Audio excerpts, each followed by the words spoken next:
All right, so here we go. Now, last week we were finishing up in verse 3 of Daniel 1. So Nebuchadnezzar's desire was to train all of these young men in his courts, in his palace, to assist him in administering Jewish affairs. Because already he had in his mind that he concluded that he would be making Judah a vassal state to Babylon. So he wanted some well-trained Jewish boys that he could literally melt down and reform into Chaldeans. And this is kind of interesting because Babylon actually was a center of science in the world at that time. And astronomers, they were real big in astronomy, and even the word Chaldean became to be known as an astronomer. They would often just call them Chaldeans. They made the first sundial, so they were big on keeping time, and they actually had the first 7-day week. So they were kind of ahead of their time. Scott, Yes. was the wise men, were they Chaldeans? Yes, and actually there's some of the Old Testament prophecies that called them Chaldeans, coming from the east, coming from the area of Babylon. So, verse 4 is next. Youths without blemish, of good appearance and skillful in all wisdom, endowed with knowledge, understanding, learning, and competent to stand in the king's palace, and to teach them the literature and language of the Chaldeans.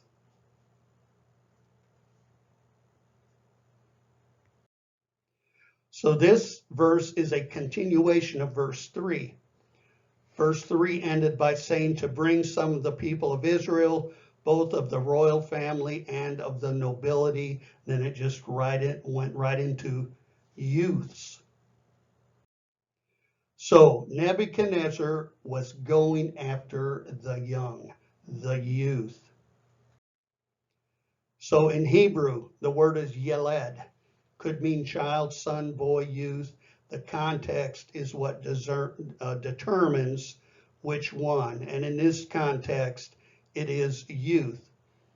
It says not only were they to be of the king's seed, and that would be the royal family itself, but they would be of the princes, of all the nobility in Jerusalem. Does the Babylonians and Chaldeans, is that the same thing? Yeah, same thing. And that's one of the interesting things with the book of Daniel. It actually goes back and uses some of the oldest language in the Old Testament to point out that, yeah, these are the same people that built the Tower of Babel, all of that stuff. It's all from that same area. And in Babylon at this time, they still have determined that the Tower of Babel was right in the vicinity of Babylon of this time in Daniel's life. So the key word here is Yeladim in Hebrew.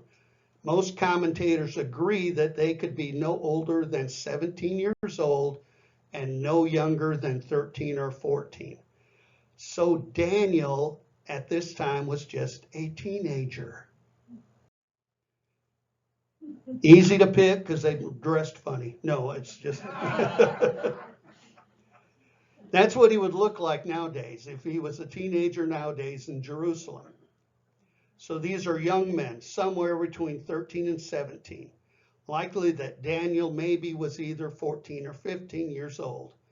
No older than that, because it's recorded all through the book. He's there through the next couple of kings, 3 kings to be exact. This is just a kid, as we would call it.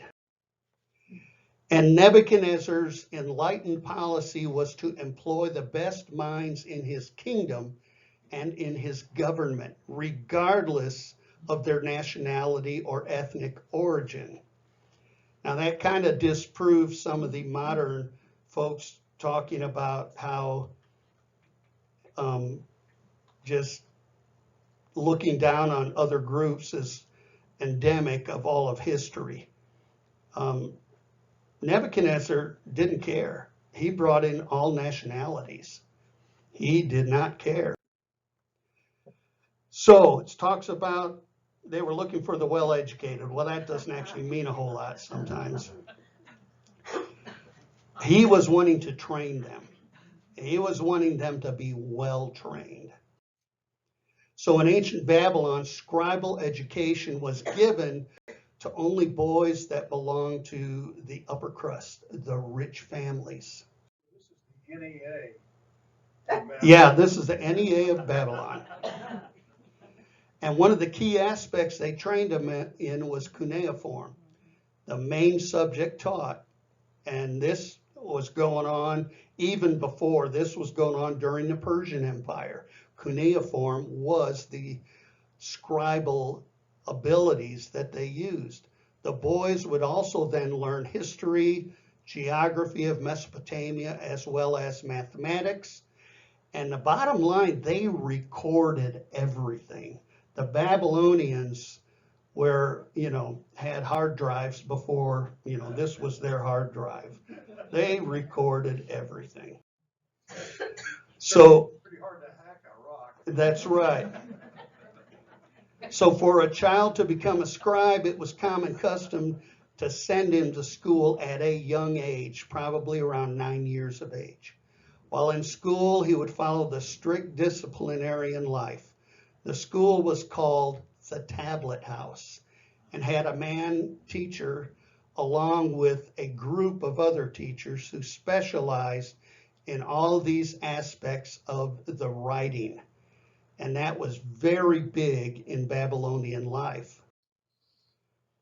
And not only were they trained in that cuneiform, they were trained in architecture. And they have determined that the Babylonian architecture was way ahead of its time. And then also, yeah, it was. And also astrology. And of course, astrology was connected to polytheism, and astrology had its roots in the Tower of Babel. So, and typically they kind of majored in predictions, but their predictions were like general over whole societies and rulers rather than individuals. Yes. Didn't the archaeology digs over there in Babylon find that they had multi-story buildings and indoor plumbing? Yeah, multi-story building, indoor plumbing, and air conditioning. That's basically what the hanging gardens were. And I don't know if you remember, early air conditioning in America here in large buildings were those cooling systems. They had huge coolers that water just kept rotating through that would cool the air. That was basically developed in Babylon. Swamp cooler. Yeah, swamp coolers, another name for them. Yes. Yep. Yeah, they still use them in New Mexico too, in a lot of places. And actually then medicine, they were taught medicine, that was big in Babylon, and botany. They categorized all kinds of plants. They've uncovered cuneiform tablets, just categorizing plants. And then engineering. They actually started, like this says, around 3000 BC, all the way through. Now this says primitive arches, but these arches weren't all that primitive because we still basically follow the same procedures nowadays to make an arch. And bridges were built with stone piers carrying the wooden parts of the bridge. And then zoology was big with the Babylonians. So the most common job in Mesopotamia was farming, but this wasn't taught in school because the children would go to school, who went to school were the higher class. The lower classes, that was what they did. They farmed, or they were the laborers that built all these massive buildings. So only the peasants would be forced to work in that kind of job. As an illustration of how advanced they were, Euphrates River was routed through the center of Babylon. Yeah, and they had all kinds of irrigation going on too, all along the river. Later on, the Persians made good use of that. Yes, they did. So the other thing that they focused on in this education was Babylonian customs and the goal of looking for a training period to make Chaldeans out of these boys. And the term there is youths without blemish. And the Hebrew word is tamiim. And it means without physical blemish. They didn't want, it's the same word used for the lamb, without physical blemish. They wanted a flawless physical specimen. It's talking there about the health of the individual and the appearance. So to the Babylonians, just like society today, they wanted perfect physical specimen. They wanted people that were good looking. And then it says of good appearance or well favored. Now that had to do with their face, their good looks, having to do with physical, particularly with the face, the complete form. They were looking at this total physical characteristic. So they had to be looking good in their face, and then they had to have the well-proportioned body. And that's typical for the world. Nothing has changed. We still do the same things. If King Saul lived today, probably look like that. And Israel earlier had this problem when they told God they wanted a king. So God let them pick one. So who did they pick? The tallest, the most handsome guy in the country. And he turned out to be a loser. So it's typical looks. Go get us the best looking, the best shaped, the well-formed, virile, handsome young man. We don't want anybody with a blemish. We don't want anybody with glasses or something, you know. And then what else were they looking for? Well, secondly, they were looking for their brains, the physical and the mental. And that's really all the world has to go on. Steve, you and I'd be safe. That's right. So they wanted the brainiacs, the smart guys. But of course, it was on worldly standards. And then it says, skillful in all wisdom, endowed with knowledge, understanding, learning, and competent to stand in the king's palace. So they wanted guys who were superior intellectually. They wanted those with education, you know, went to Harvard, Yale, whatever it was. Those who knew how to apply that in terms of making distinctions and decisions. They wanted those who understood science. This Hebrew term has the idea of the ability to correlate. And that makes sense because science draws conclusions from correlation of data. I wonder how they determined all that in a young person.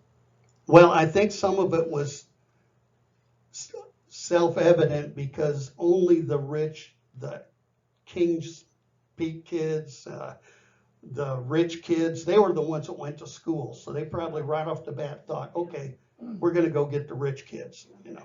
They also had standardized testing. That's right. Yeah.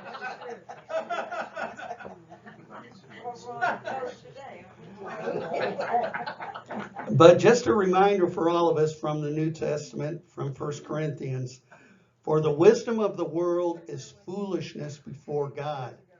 For it is written, he is the one who catches the wise in their craftiness. So they had to have the poise, the manner, the social graces to stand in the king's palace.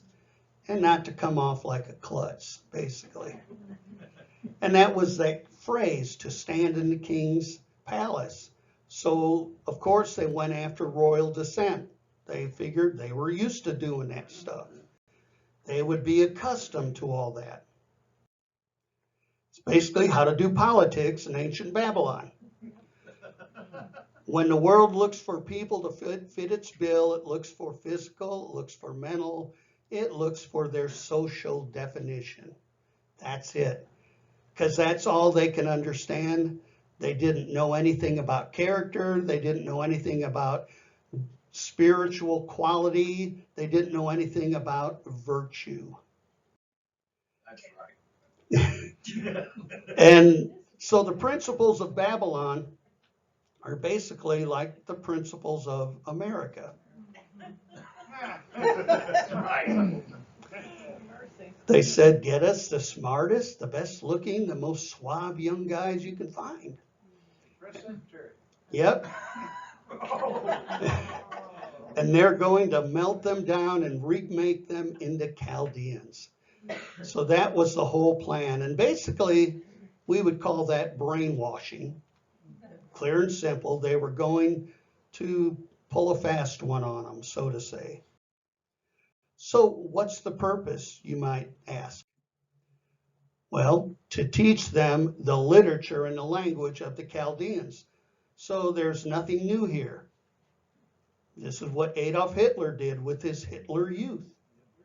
That's what the Soviets did. They would take children from their parents at about age 5 and put them into the communist schools and keep them there. And they wouldn't let them ask anything about what they were doing to them either. No, they only were there to learn what they wanted them to learn. And communism hasn't changed. This is going on in China right now. They have re-education camps all over the place. People who aren't going along with the party line, you're going to get to go to school. So nothing new under the sun, like Solomon said.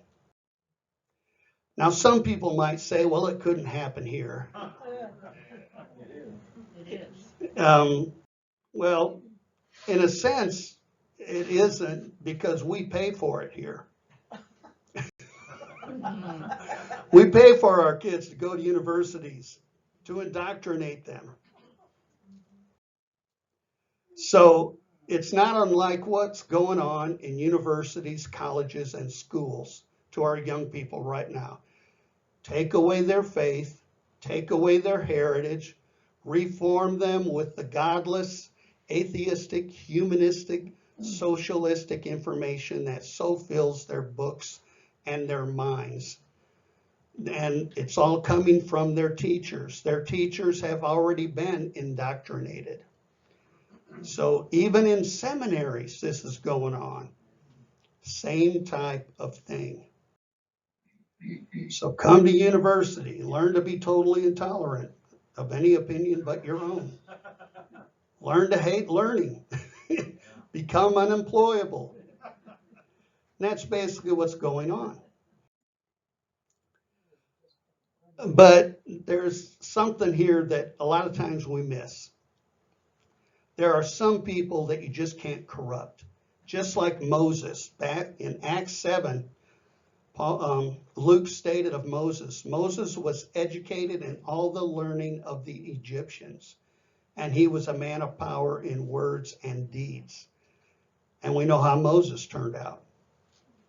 So such people will meet in a moment.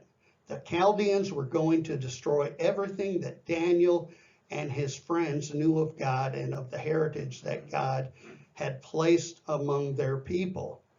They wanted them to forget God. So that brings us to verse 5.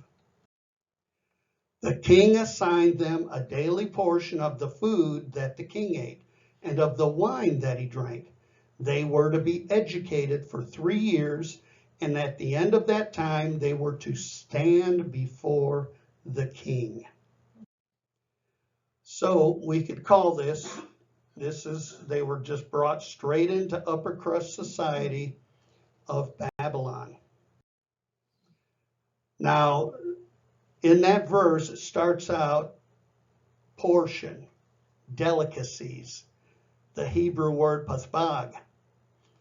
And it actually means a portion of meat, a portion for kings in the original Hebrew. And in the Revised Standard Bible, it actually translates it rich food. So they were to get a portion of the king's rich food. Delicious delicacies. So one of the most basic elements of brainwashing is to make people feel obligated, is to provide them with a provision that is so lavish so that their sustenance is dependent on you, and you build a dependency for provision. And they're treated like royalty, and they expect to be treated like royalty. So you build that perspective on life where they demand what you're giving them. And we get that in a lot of young people today. They just demand. It's like, no, I deserve this. You know, they don't know why, but when you're locked in like that, you're stuck.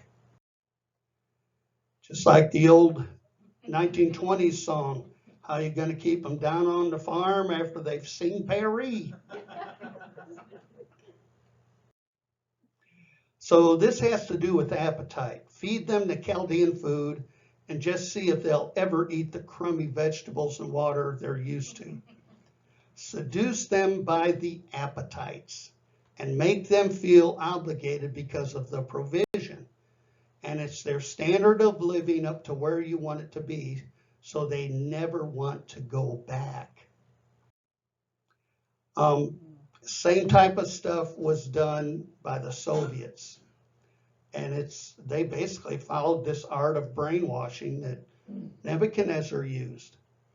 So he was a smart man. Nebuchadnezzar was brilliant. And he appointed this situation, and he gives Ashpenaz a command to feed these people the king's delicacies.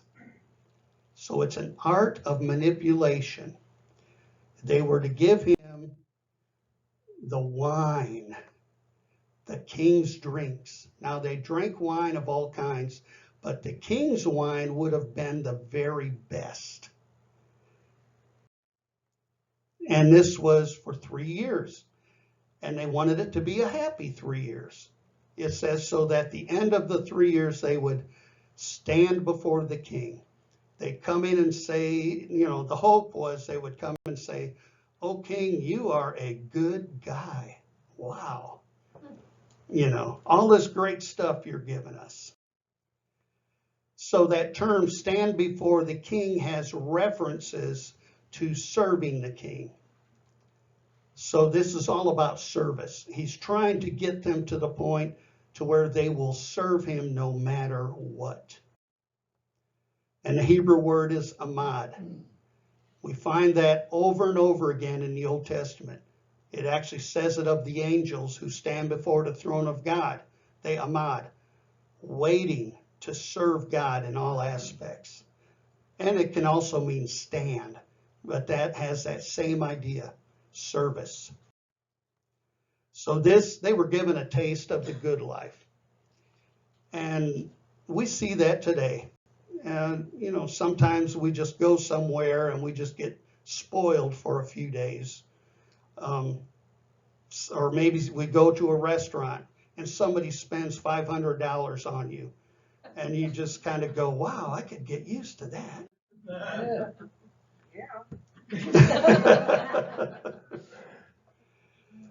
But then it turns into,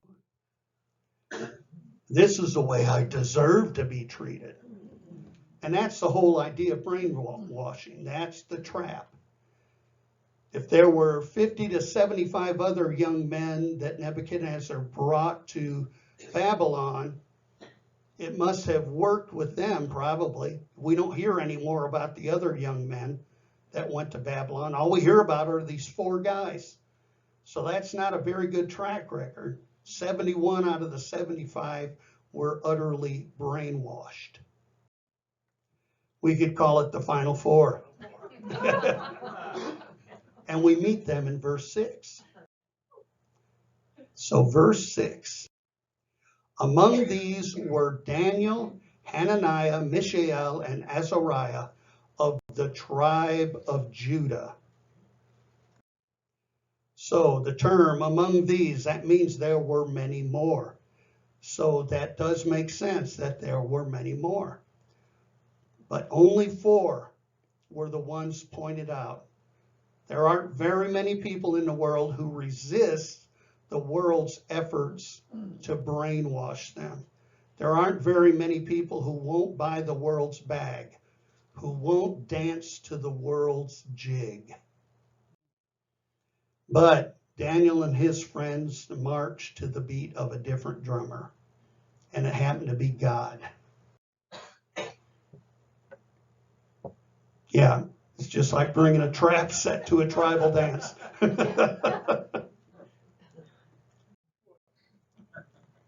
So, what happened next? Well, we go to verse 7 to see what happened next.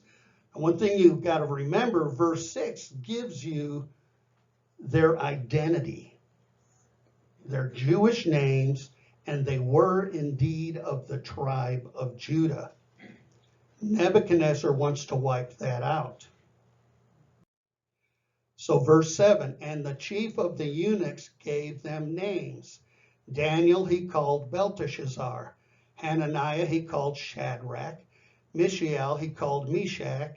And Azariah he called Abednego. So these are all Chaldean Neo-Aramaic names. They changed all their names to Chaldean names. And that's another part of brainwashing. You forget your roots. You forget your heritage. You forget your family. You forget your past. When you forget who you really are, you don't have any former identity anymore. Everything is looking to this new identity. That's what they're doing, tearing down our statues. Well, yeah, it is. It's that uprooting of identity. It's the uprooting of connection. Getting rid of all of it. So in every case, something in all these 4 names represented God. It says something about the fact that they must have had godly parents, which may be why they stood out among the rest, because it was only a remnant of believing people in Judah. So Daniel, his name means God is my judge. They changed it to Bel protects his life. Hananiah, the Lord is grace. Shadrach, command of Aku, one of the Babylonian gods. Mishael meant who is God, and his name became Meshach, who is Aku. So you see the pattern here. They're taking all of that away from him. Azariah, the Lord helps, becomes Abednego, servant of Nego. And Nego has an interesting history. It could be pronounced Nebo, actually, who was a son of the original god of the Babylonians. And he was a son from the Tower of Babel of that god back then. Bel was also one of the chief gods. Yep. So their whole idea was getting rid of God.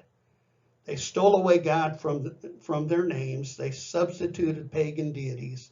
They were trying to blot out God. They were trying to substitute their own demonic pantheon, all part of the brainwashing. We see that going on today again. That's what's going on today. The young people are being brainwashed. Educate them in the things of the world. Draw them off into the allurements of the world to get them to eat the world's meat, to play the world's games. And unfortunately, most of them go. And that brings us to verse 8, and we'll stop right there and pick up verse 8 next week. You know, Scott, I'm just sitting here thinking